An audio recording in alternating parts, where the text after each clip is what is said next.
Ada pertanyaan, mengapa orang Kristen tidak berdoa kepada arwah atau kita mendoakan orang yang sudah meninggal?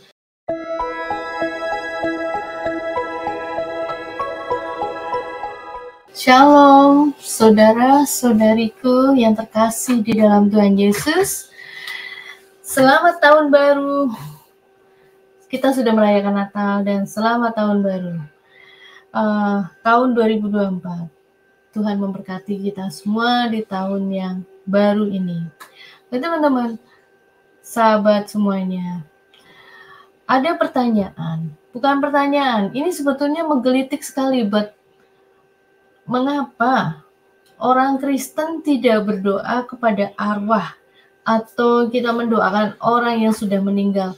Mengapa gitu? Mengapa tidak sama dengan yang orang lain, dengan orang dunia gitu? Mereka berdoa, mereka memohon supaya diterima di sisi Tuhan, atau kalau ada orang meninggal kita mendoakan semoga dilancarkan jalannya atau apa seperti itu gitu kan. Tetapi kenapa orang Kristen tidak berdoa seperti itu? Jadi kalau ada kerabat kita meninggal atau saudara kita atau teman, sahabat, sesama anak-anak Tuhan, kita datang ke rumahnya, kita mendatangi keluarganya, dan kita datang untuk berdoa. Kita berdoa, tetapi doa itu adalah doa untuk menguatkan atau memberikan penghiburan kepada yang ditinggalkan, tetapi tidak mendoakan yang sudah meninggal itu. Masalahnya bukan apakah boleh atau tidak, itu sudah tidak ada hubungannya sama sekali, dunia orang mati dan dunia kita yang masih hidup. Oke, kita baca dulu dalam Ayub 7 ayat 9-10. Sebagaimana awan lenyap dan melayang hilang, demikian juga orang yang turun ke dalam dunia orang mati tidak akan muncul kembali. Ia tidak lagi kembali ke rumahnya dan tidak dikenal lagi oleh tempat tinggalnya.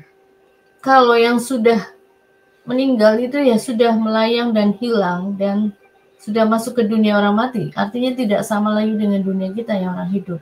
Dan yang paling penting adalah pada saat semasa hidup, itulah kenapa penting sekali. Ayat ini menegaskan bahwa orang yang sudah meninggal sudah memiliki dunia dan perjalanan yang berbeda, gitu. Dunianya, perjalanannya berbeda dengan orang-orang yang masih hidup. Karena itulah kita tidak bisa berharap kepada orang yang mati untuk menolong kita yang masih hidup. Atau kita juga tidak bisa membantu mereka supaya masuk ke surga dengan makin banyak berdoa, dengan banyak yang mendoakan, seperti saudara-saudara kita yang lain ya, tetangga sebelah. Mereka berpikir kalau berdoanya makin panjang, makin banyak orang yang berdoa, itu bisa membantu mereka untuk masuk ke dalam surga gitu. Kalau kita tidak bisa, demikian pula sebaliknya, yang sudah kita minta kepada yang sudah mati untuk membantu kita yang masih hidup, itu juga nggak bisa. Karena perjalanan tersebut, saudara-saudara, itu sudah berbeda, dan yang paling penting adalah tindakan mereka semasa masih hidup. Dan yang paling penting itu adalah apakah mereka sudah menerima Tuhan Yesus sebagai juru selamatnya semasa masih hidup. Itu yang paling penting. Kalau kita yakin, kalau kita sudah tahu bahwa dia sudah mempunyai juru selamat, sudah mempunyai penebus juru selamatnya, kita nggak perlu khawatir. Kita akan bertemu lagi pada saat kedatangan Tuhan yang kedua kali. Gitu. Yang sudah meninggal akan dibangkitkan terlebih dahulu, dan kita akan ketemu lagi. Jadi kita nggak perlu khawatir gitu. Anggota keluarga kita ini yang masih hidup ya, kita nggak bisa memperjuangkan statusnya mereka. Karena apa? Mereka itu sudah sepenuhnya di bawah kedaulatan kekuasaan Tuhan. Kita udah nggak bisa apa-apa lagi gitu loh. Berdoa kepada orang mati, kepada orang yang sudah meninggal. Contohnya seperti berdoa di kuburan gitu kan, ziarah sambil ngasih doa, terus meminta perlindungan, segala macam gitu seperti yang orang dunia lakukan, itu prinsipnya sama.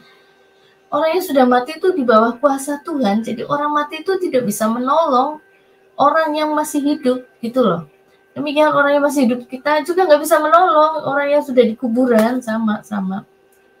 Jadi semua berkat perlindungan teman-teman, sahabatku, saudaraku, semua berkat perlindungan, pertolongan kita itu adalah Tuhan. Udah Tuhan saja. Jadi berdoalah kepada Tuhan, bukan kepada orang yang sudah mati atau kepada arwah gitu. Tuhan sendiri itu dengan tegas sudah menyampaikan bahwa mereka yang berdoa kepada roh orang yang mati adalah tindakan yang sangat dibenci oleh Tuhan. Karena hal itu merupakan tindakan orang yang kurang beriman gitu. Jadi kayak dimana seseorang yang meragukan kuasa Tuhan. Oke, di sini ada ya, oke, saya udah siapkan ayatnya ya. Pada Imamat 19:31, boleh nanti dicatat. Imamat 19 ayat 31. Janganlah kamu berpaling kepada arwah atau kepada roh-roh peramal. Janganlah kamu mencari mereka dan dengan demikian menjadi najis karena mereka. Akulah Tuhan Allahmu.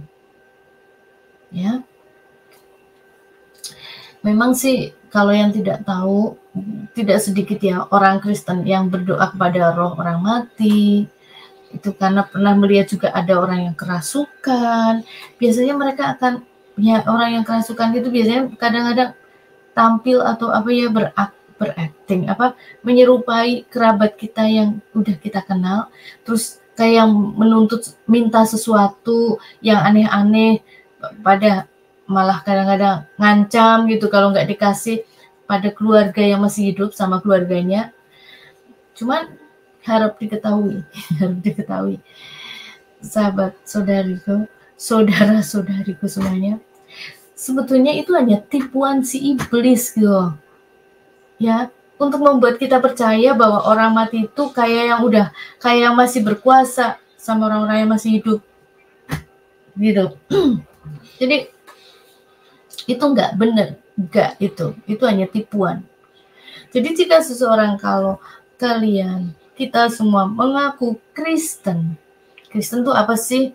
Pengikut Tuhan Yesus Kristus ya, tapi masih berdoa kepada orang mati, bisa jadi itu adalah Kristen yang belum lahir baru, yang tidak mengerti firman Tuhan gitu.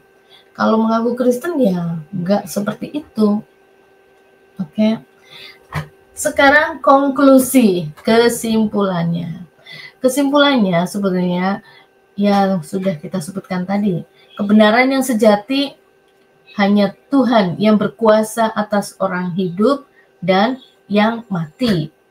Jadi selama hidup ini kita harusnya menjadi orang Kristen, pengikut Tuhan Yesus Kristus, dan menghormati Tuhan di atas segala sesuatunya. Oke, jadi ini ayat yang terakhir. Harap dicatat juga. Pada Matius 10 ayat 28. Saya bacakan ya. Dan janganlah kamu takut kepada mereka yang dapat membunuh tubuh, tetapi yang tidak berkuasa membunuh jiwa.